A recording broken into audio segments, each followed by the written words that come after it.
नमस्ते साथीहरू, मैले हजुरहरूलाई आज सानो भिडियो क्लिप गरेर देखाउँदैछु।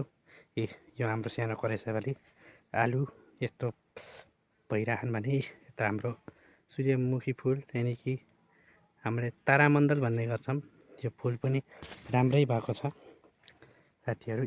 बोजी बिहालो मकै पनि छन् र हेर्दै गर्नु, अरू पनि छ देखाउँदैछु ल। यतै फर्सी मकै फुलहरू सर्लक्क छ भने यता हामीले यो बेथे भन्ने गर्छौँ, बेथेको साग अनि फर्सीको मन्टा।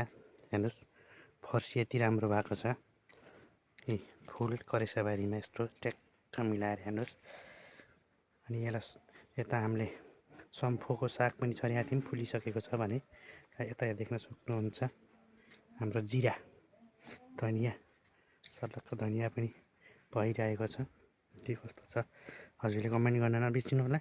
भने यता हाम्रो एउटा सानो यता अर्को करेसाबारी छ, यो भनेको अखबारे खुर्सानी हो। हेर्नुहोस् कस्तो हुन्छ, पहिलोचोटि गर्नुभयो हो, कस्तो फल्छ भन्ने कुरो अझै थाहा छैन। कस्तो लाग्छ गाइज? जस्तो लाग्छ त्यस्तै कमेन्ट गरिदिनु होला।